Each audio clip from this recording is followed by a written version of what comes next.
On today's show, we talk to a man who has a family member who he loves, but who's also a racist bigot. We talk to a woman who's struggling with boundaries with her grandmother, and we talk to a woman who is struggling with attention issues and ADHD, and I know a thing about that. Stay tuned.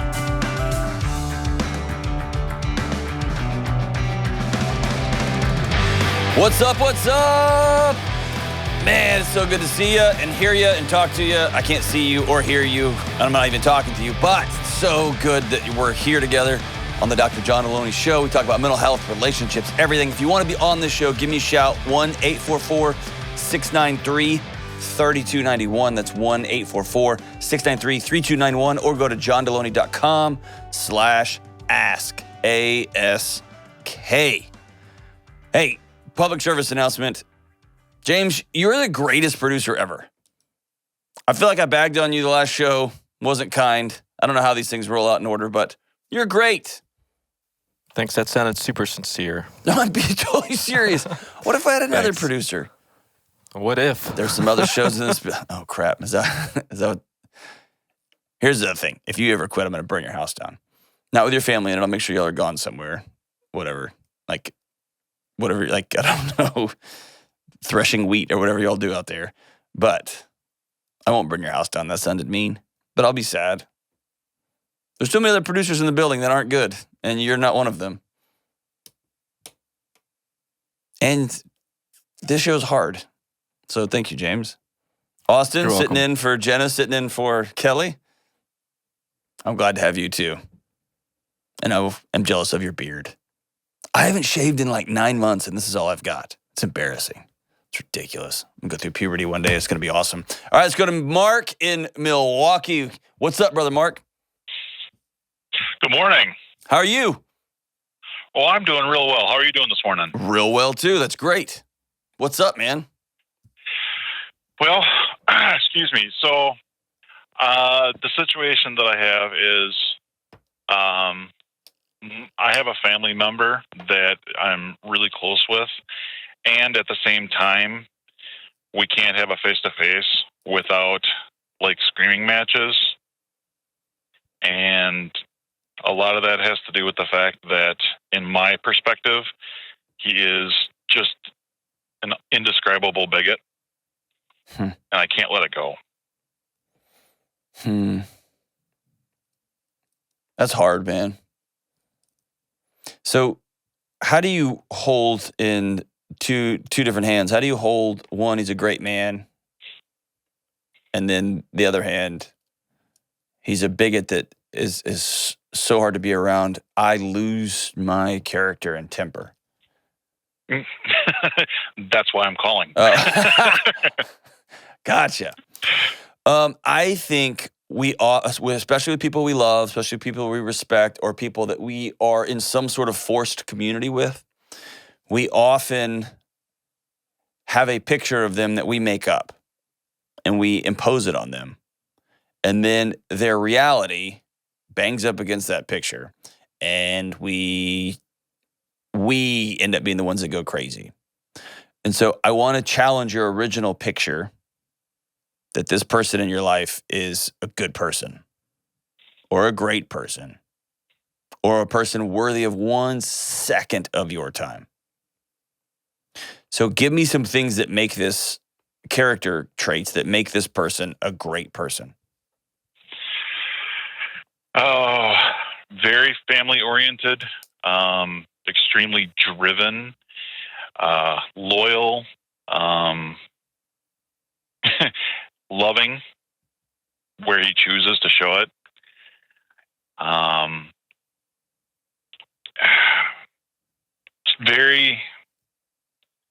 He's giving. And I don't, part of it is, obviously the mental framework and values that I was raised with.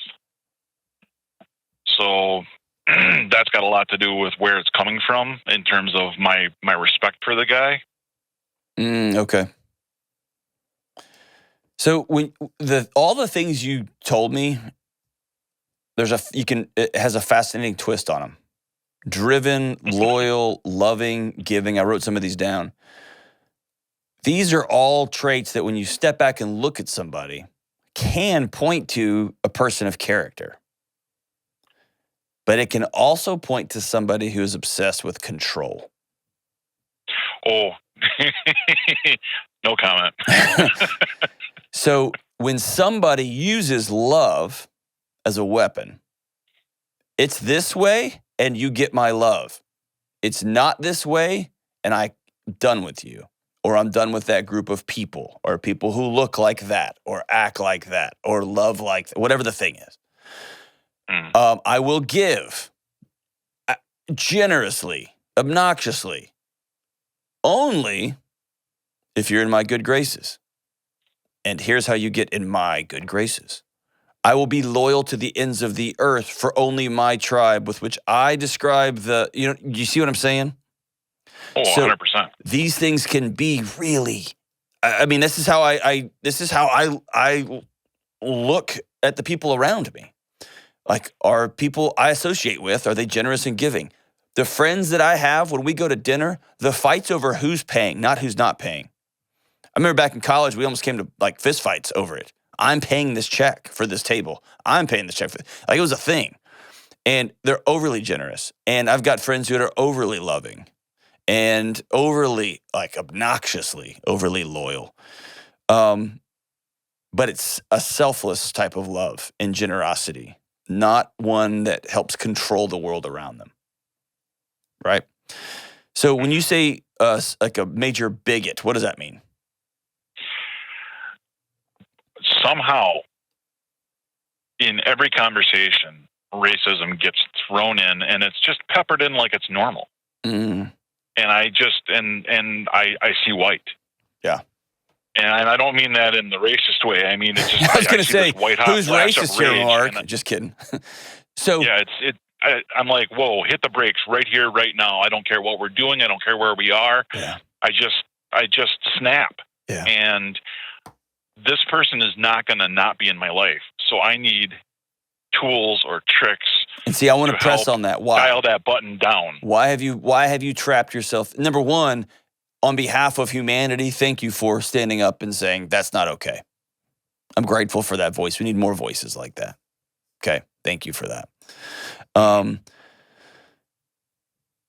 Why have you locked yourself into, I will be in this person's life, and this person will be allowed into my life and to my kids' life?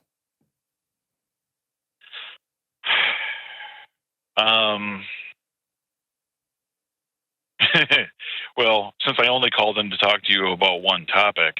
I don't know if you ever listen to this show. It's never about one topic. Well, right. Yeah. No, but we don't want to peel back that cover too far right now. Okay. I trust you. He's in my nuclear family. Okay. And my nuclear family are not the only people I can count on, like underscored count on. Sure. But it's pretty much, Okay. I don't have a huge friend circle. Yep. And so it's, yeah. So let's change this up a little bit. Let's take racism out of here. All right. Rage, not anger, but rage kills us. We know that. Yes. And so let's pretend that you have a family member who's a great person. Great guy. And every time y'all hang out, he hands you a cup of poison and says, drink this. And when you do, you lose control of your body. You lose a couple of months off of your life. Your blood pressure goes up for the next 72 hours. You can't think clearly. You don't want to be around your other loved ones. And then you begin to doubt your own sanity and your own convictions about things because of what they cost you. And that's it. Guy's great, nice, kind. Just has you drink a cup of poison every week. How long do you begin to value your mental health and your physical health and your spiritual health over that? And when I say value, how long do you just say, I got to go make some friends that don't ask me to drink poison? Well, when you put it that way. Exactly. Ultimately, Mark, this is the value proposition here is you. You don't value you enough because you've created a world where this has to be acceptable because I don't have these other things. And I want to tell you, you can go get those other things. You're worthy of having boundaries where people aren't disgusting. You're worthy of saying, this is wrong, and this is where I draw this line. And that means there's a reality to that. It's also worthy of going to meet other guys, meet other men and women in your life that can come over, that can help you change a tire, that can help you fill in the blank.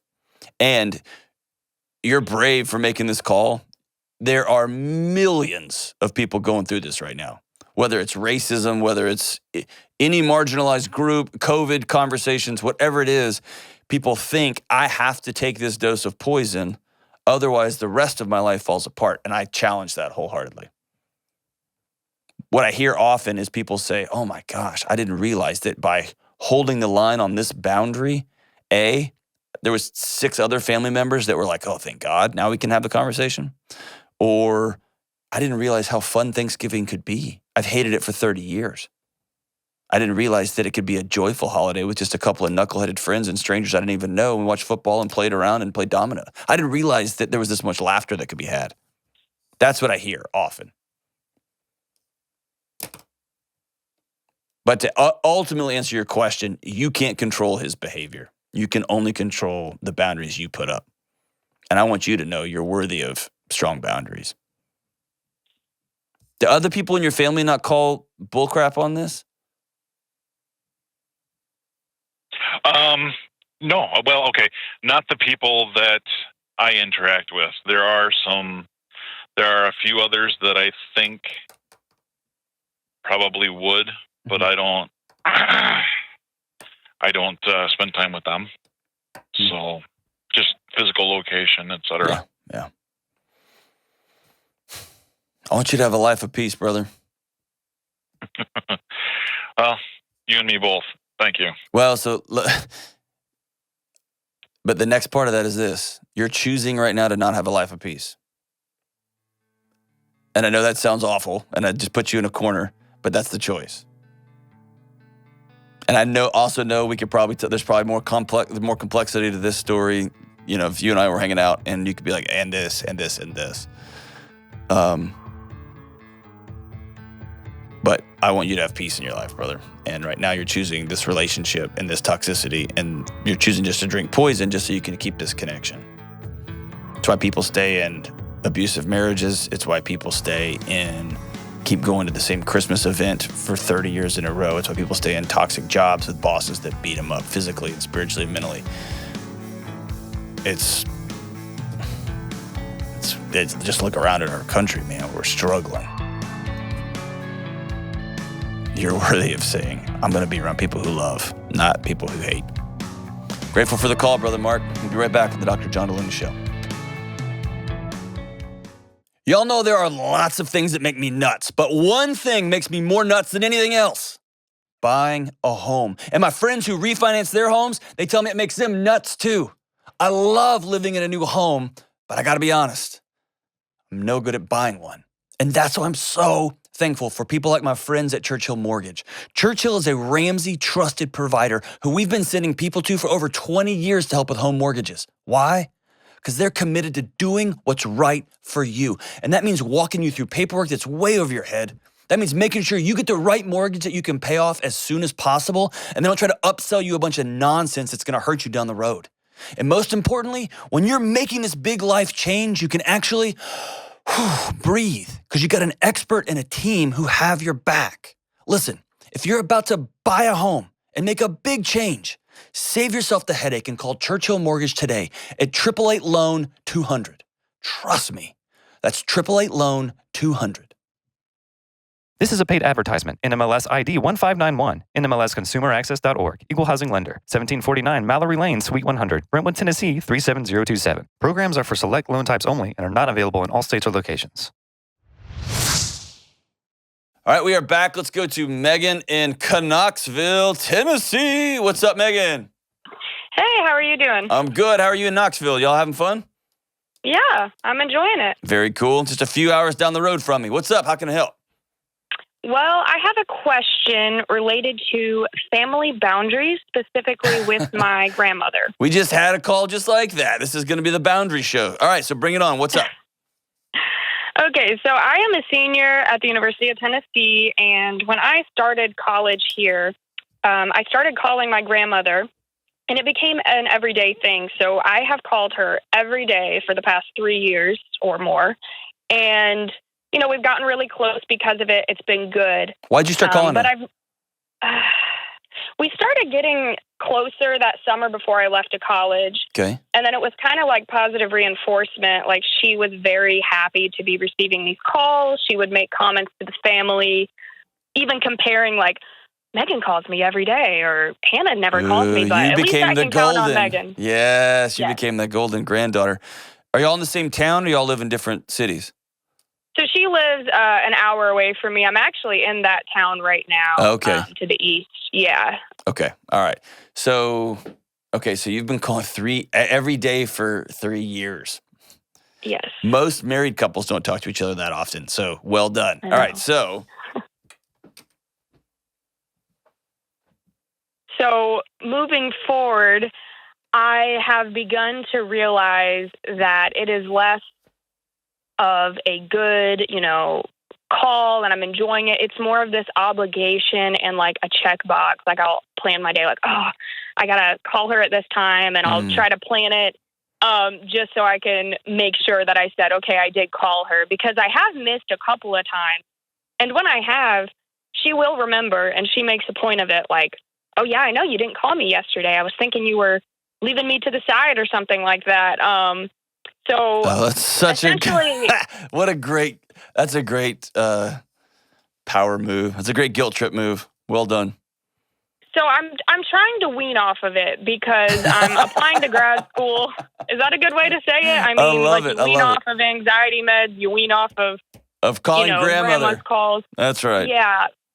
And because I'm moving on to a different phase of my life. I'm applying to grad school right now. I have a new relationship. Things are getting a little bit busier. Mm-hmm. And it's not that I wouldn't have time to call her every day. If you want to do something, you can make time for it.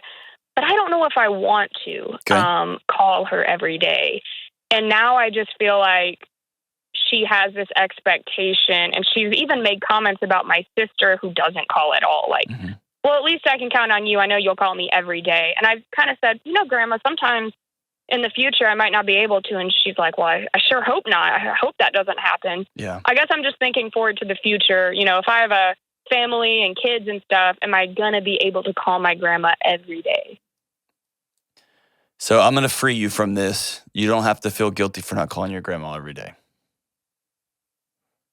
Thank you. You're free. Be free. I do think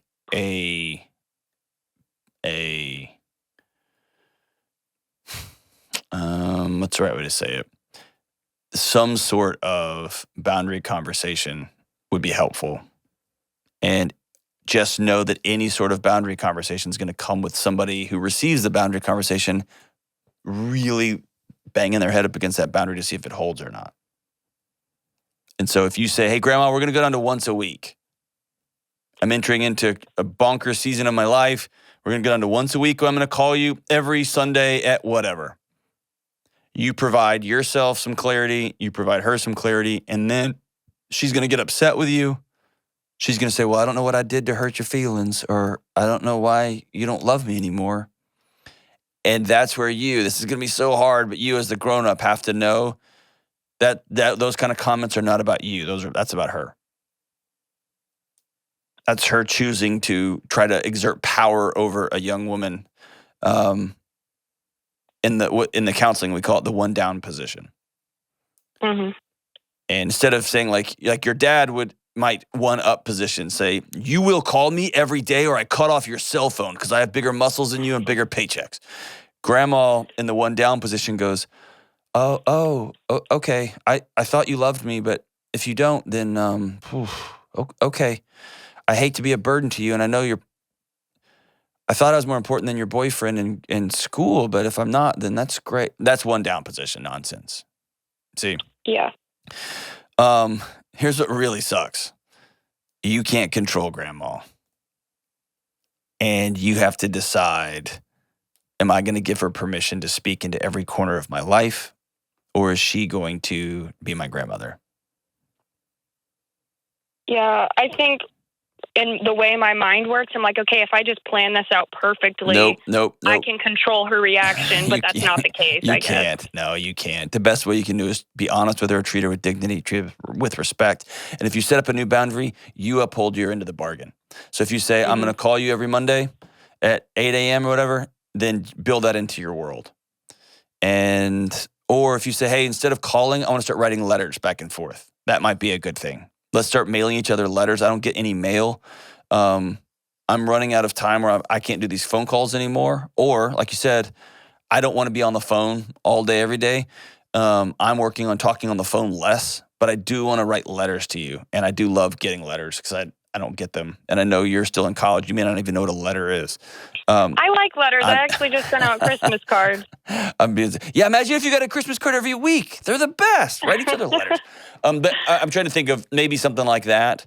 But at the end of the day, this has become an area of esteem for you. And even though you don't like it, it kind of feels awesome when she talks trash about her other grandkids, including your sister, and you're the best one. It's kind of awesome.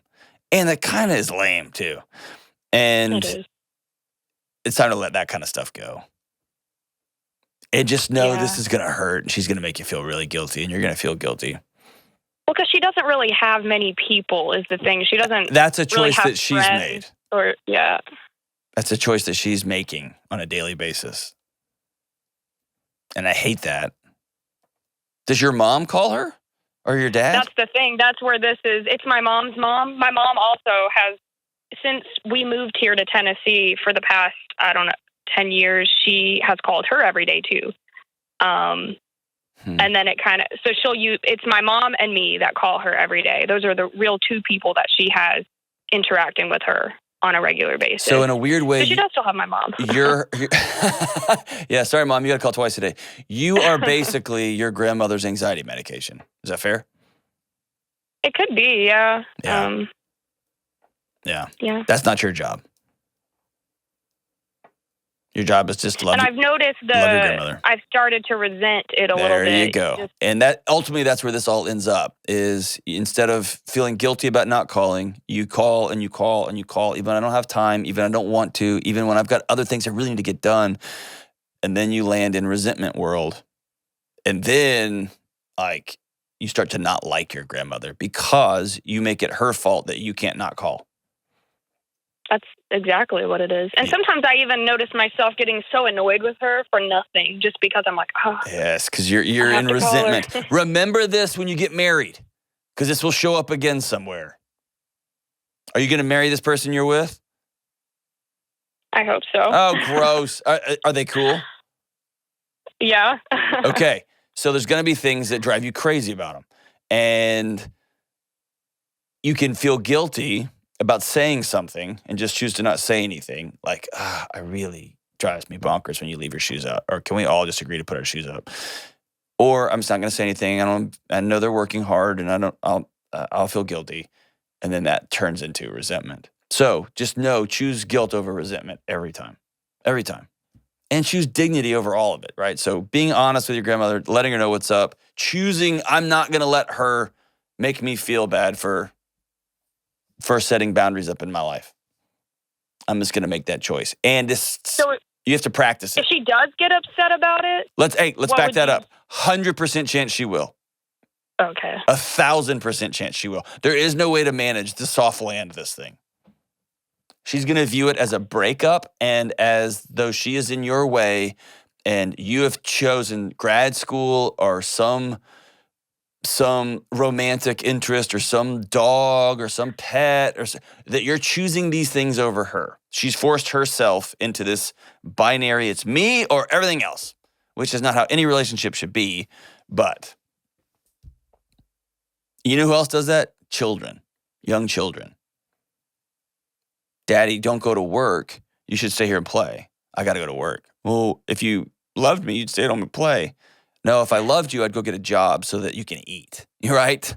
And such it is. In an ideal world, your grandmother says, you're going to grad school? That's incredible. You're not going to have time to talk to me every day. Let's talk once a week. And I want to hear all about it. And I want to hear about this knuckleheaded person you're in love with and all those things. That's an ideal perfect world, because that's a grandmother who's interested in your success and your time and trusts you to be a good steward of your life. Unfortunately, we don't all get that. Well, I'll pray that that is the answer, but I don't think that's going to be, knowing my grandma. 100% chance it won't be. 100% chance. But you're still worth it anyway. Is that fair? Yeah. All right, so get your boundary lined up. Maybe go ahead and tell your mom, too, this is coming. Hey, I'm going to have a talk with grandmother. And maybe write a letter, too, and mail it so that she can know how exciting it is to get a letter from you, or I don't know, or something. But yeah, there is no way to soft land this one. Just be honest, be direct, treat your grandmother with dignity, and then when she starts her guilt-tripping, choose in your heart to say, that's her processing her loneliness. That's her processing her grief. That's not mine to own. She's a grown-up. She's a brilliant, strong grandmother, and she's making this choice. And maybe she'll get some buddies she can hang out with every day. That'd be even more awesome. We'll be right back on the Dr. John Delony Show. Studies show that a lot of us dread going to sleep at night. Maybe it's because we're stressed because we didn't finish everything during the day, or because our thoughts just won't stop spinning, or maybe our spouse snores so loud, or maybe our bed's 100 years old and it's just not comfortable. Whatever it is, anticipating a bad night of sleep sets us up to be miserable. We get better, deeper rest when we look forward to sleep. And that's why it's so important to create a sleep environment you love jumping into. For me, the mattress is critical, but also pillows are key. I hate bad pillows. But I got my Dream Cloud mattress and they sent me these Dream Cloud pillows, and dude, they are incredible. I can't wait to go to sleep. And you know what? That helps me sleep better. Now, pillows aren't the only accessory Dream Cloud makes to optimize sleep. They have luxury sheets, they got mattress protectors, you name it. And today, when you order a Dream Cloud mattress, you get $399 of these incredible sleep accessories. And on top of that, Dr. John Delony Show listeners get an additional $250 off. That's $649 in savings, not to mention some really good sleep. If you need better sleep, check it out at dreamcloudsleep.com, promo code Delony. All right, let's take one more call. Let's go to, is it Judea? Judea? Judea. In Oklahoma. In Oakland, California. Judea, I'm struggling with the old reading today. Sorry about that. How are you? No worries. I'm great. How are you? Excellent. Okay, say it for me. Judea? Judea. What's the origin of that name? It's beautiful. Thank you. It's I'm not Jewish, but it is a Jewish name. Yes. You can find it in the Bible, actually, in the Christmas story. Oh my gosh, that was a great flex. Where's your name from? The Bible. Well done. I'm from Scripture. Where are you from? My name is another term for toilet, so thanks for bringing that up, Judea. Much appreciated. All right, so what's up? How can I help? I've had attention issues ever since I can remember. I have no idea what that's like. Continue. Oh, man. Okay, so tell me about them. So it was a really big stressor in my and my family's life all growing up, and I feel like it still haunts me to this day. I'm now an adult with my dream job, and I'm struggling harder than ever to keep up with my coworkers. My current therapist suggests I consider medication or seeking a diagnosis for something like adult ADHD, but I'm afraid it will hurt me. I wanted to get a second opinion, but it's still something that I'm open to considering. Gotcha. Okay.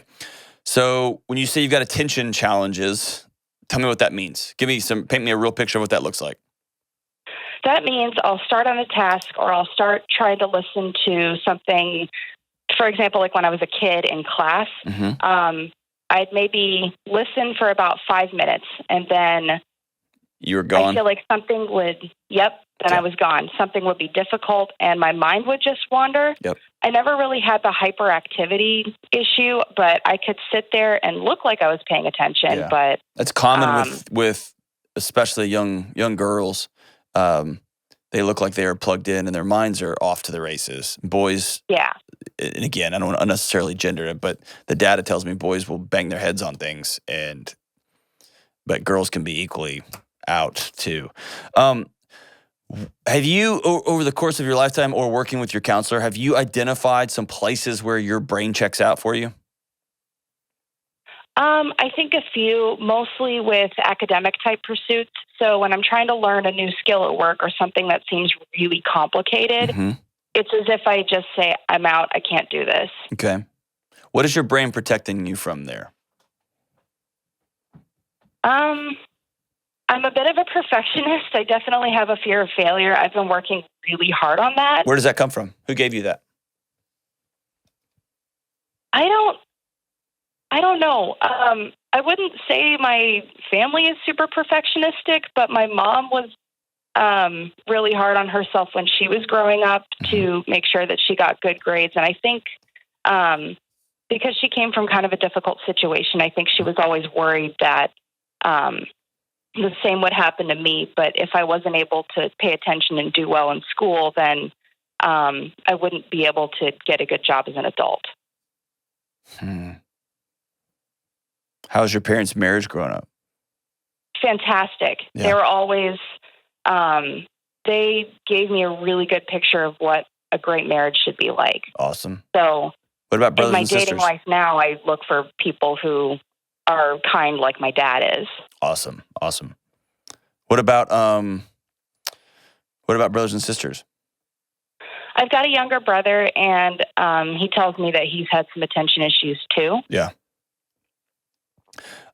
So you may have heard this show. We think we did a whole episode on this maybe a year and a half ago or so. Gabor Mate, Mate, wrote a book. I think it's called Scattered. I think that's it. Is that it? It's what I consider the masterpiece on ADHD, attention challenges. And so before I did anything, I would read that book. And when I say it's a masterpiece, I mean I sat there and wept through the book, and then I gave it to my wife because I hadn't had my life peeled back, and I've read, you name it, I've read every book on ADHD, just trying to figure out where is this. Often, it stems from some sort of childhood chaos. Okay. Or some sort of trying to connect relationally. Go ahead.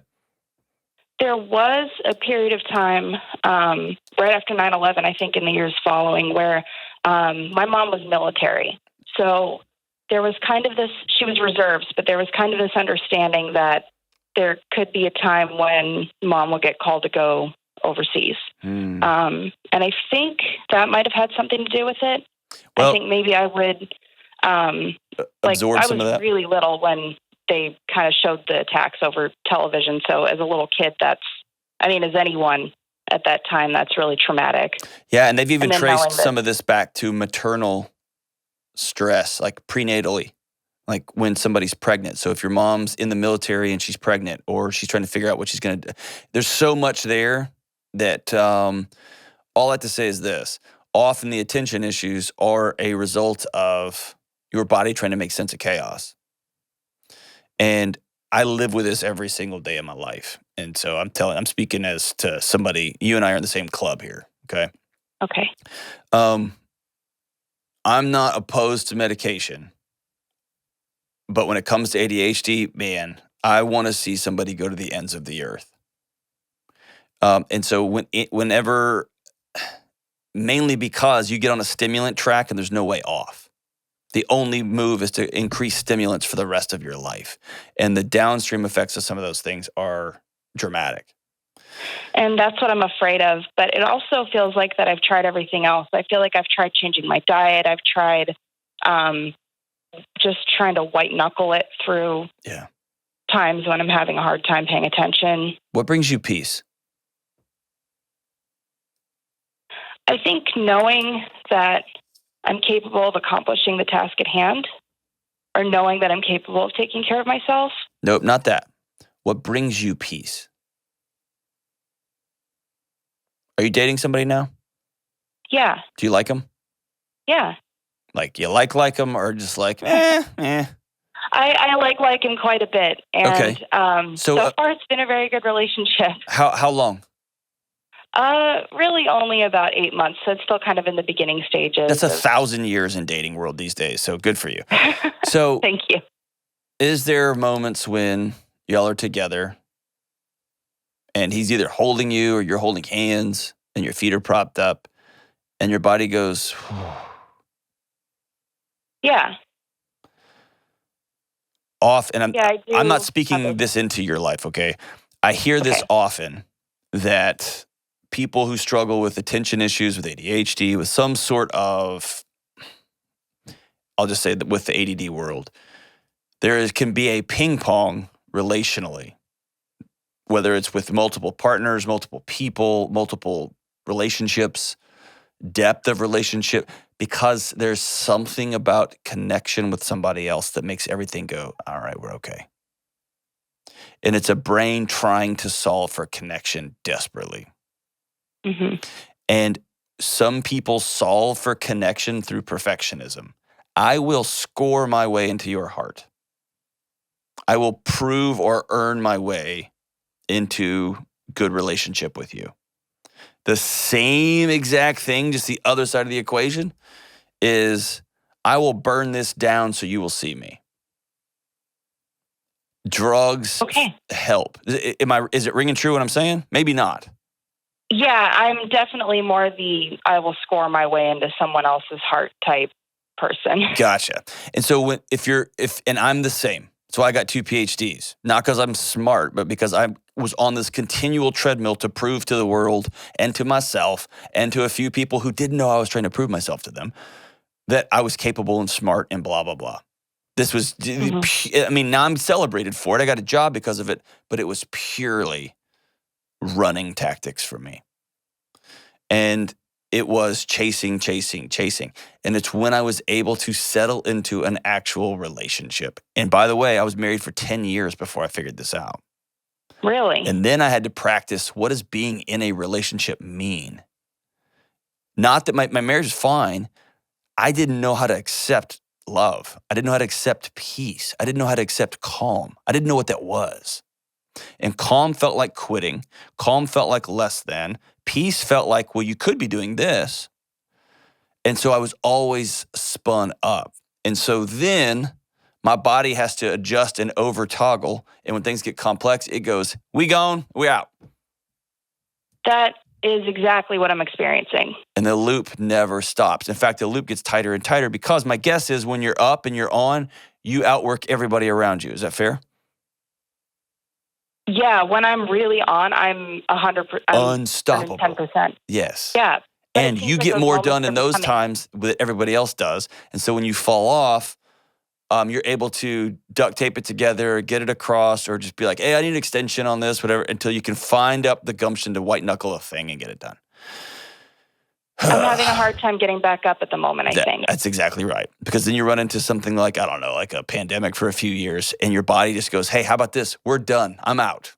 Right? I'm out. Yeah. I started this job during the pandemic, and that was very difficult for me. Yes. Because your body's trying to deal with all the other threats, too. Yeah. So I'm going to tell you the few things that have worked in my life, and they are hard and they are annoying, okay? Okay. Some of it is coming to truth and peace with the stories I was born into. Meaning, my mom and dad are 2 extraordinary people. And I'm going to do some things differently with my kids. And I had to own that gap. I had to go back and figure out, what is my 6-year-old self still trying to solve? And it's almost always, it's a worthiness in relationship issue. Yeah. And so there's a season of anger towards your parents or your brother and sister or towards your teachers or whatever. There's a season of shame. I can't believe I let that, whatever. And then you hopefully get to a season of peace, which is, dude, there was people just loving me the best way they could with the tools they had. It's incredible. I'm so grateful. I've come around to it with the help of my therapist, and she's been absolutely monumental in that. Awesome. So then the next things were the things that you mentioned: diet, exercise, community, other people. Often ADHD folks don't like to be in community with other people because they can't control the interactions. And it's when I started making time to be with friends, even though it didn't feel like productive time, it was just when I made the switch in my head, being with my friends, watching the fights for 4 hours, just sitting on chairs, running our mouths and talking crap about nothing, that's productive time for my body, is when my body went, all right, cool, let's do that then. I had to make peace with it. Is that hard for you, or do you like that? Do you like more one-on-one interactions, or do you like being the life of the party? It depends. It really depends. Yeah. Yes, when your body's exhausted or when it's not. I love it. We're basically the same human, except you're cooler than me because your name's from the Bible, not after a toilet. It's awesome. Sleep has become the main player in my life. Sleep, sugar, and screen time are the three major players in my life. If I go a couple of days with no screens, I find my ability to plug in and be on task to be 10x what it normally is. One quick question about that. Okay. How do you do that when you're a computer animator? You build in on time and off time. Okay. And unfortunately for a computer animator, your downtime can't be the office. It has to be nature. Okay. And your downtime I'm really glad to say board that games or whatever. I'm into outdoor sports too. So. Yes. So your downtime will be, I've got to always have a season of something. Okay. And leaning into nature. That's the other one that the research keeps coming back saying that people who go out into nature, they call them nature baths now. It heals you. I'll spend time hiking in the woods, not even in an urban setting if I can. I'll go on hike trails or walk trails or whatever, and I won't have a podcast in. I'm going to let my brain and body rest because it's so spun up. And I'm going to double down, triple down, quadruple down on connection. And connection not for my value with somebody else, but connection in learning to receive the fact that I'm okay. I'm an all right guy. One of the great moments I had in therapy, I walked out of a session and I felt 100 pounds lighter. And the words that came into my head were, oh my gosh, I don't suck. Like I'm not a piece of crap. And I don't know where I got that from. My parents never told me that. My community never told me that. I just over time had piled that one up. That's exactly how I feel too. Nobody's ever told me that I'm a piece of crap, but I've always thought that I was. And often that comes from, oh, you got a 93? Wow, you only missed one, huh? If you'd gotten one more right, it would have been 100. Or, man, you look so good in that dress. If you lost 5 pounds, you would be a supermodel. Or, oh, you're making $48,000 a year? Man, you got to next time make sure you negotiate better so you can get 55. And it's not that somebody says you suck. They just move the carrot on you every single time. Yeah. Is that fair? Yeah, that's very fair. And what I want you to come to terms with, come to peace with is, I'm all right. I have value. That doesn't mean you don't live a disciplined life. ADHD people have to have a highly, highly disciplined life. Highly disciplined life. If I don't exercise, the rest of my day falls apart. I know that. I just know it, and I hate it. It sucks. It's my life, though, and I've made peace with my life. And there are days when I have to get this book done. I just finished a manuscript and got it sent in. The last 2 weeks was two of the hardest weeks of my life.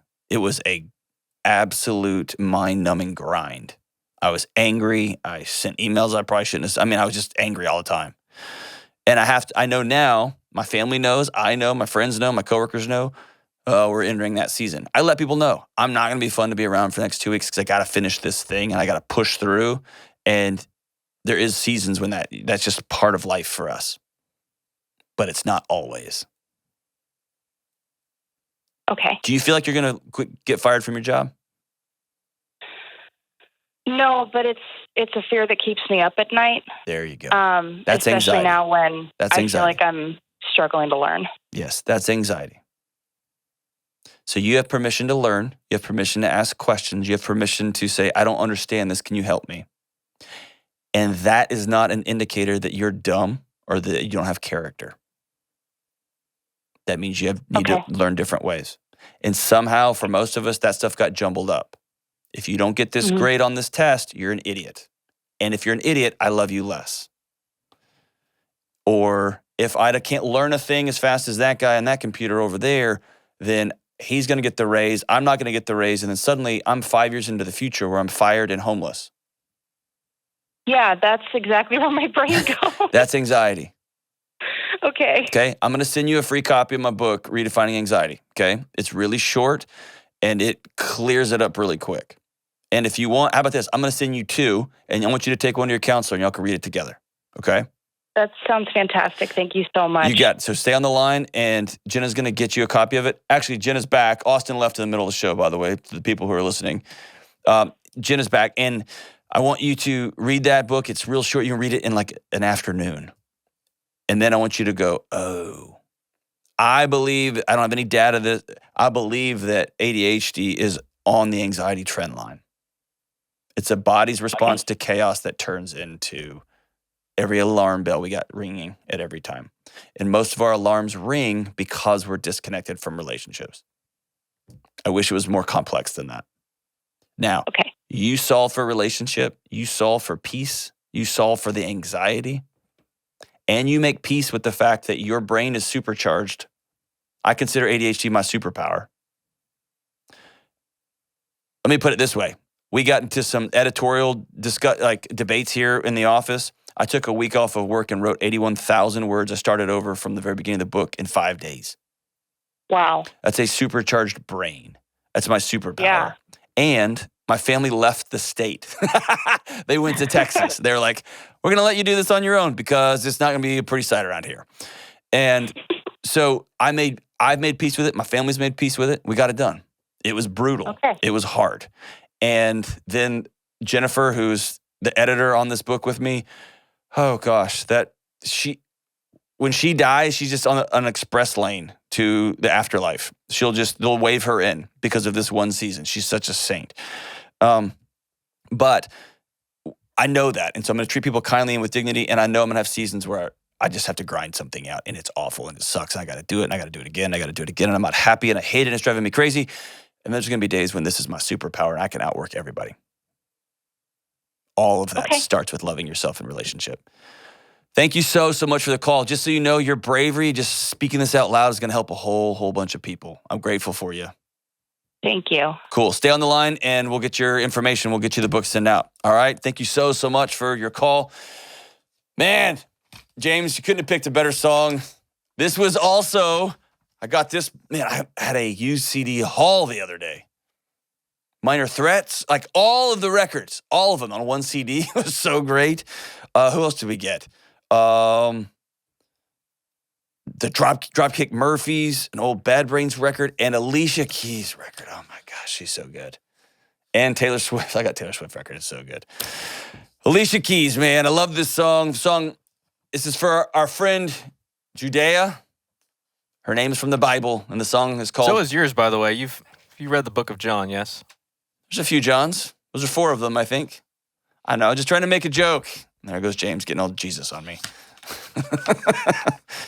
Yes, it's from the Bible too. Hey, Kelly's here.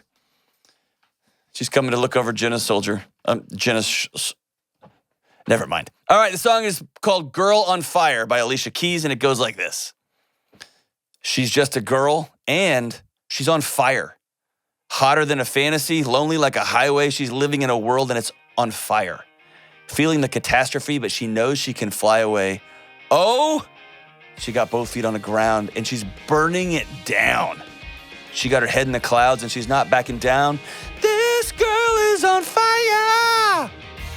Oh my gosh. I hope, Alicia, if you're listening to this, which for sure you are, call me. Let's duet. This girl is on fire. She's walking on fire. This girl's on fire. I don't even know what this means, but it sounds incredible. We're all on fire. It's awesome. See you soon on the Dr. John Delony Show.